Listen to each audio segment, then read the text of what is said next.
Hey, listen, quit treating God like a microwave God.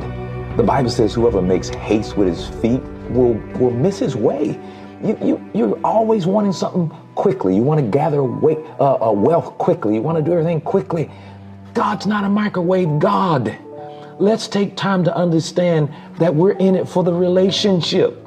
Let's stop treating God like you treat your sandwich in a microwave oven. He is a God that wants relationship with you. So have a relationship with God.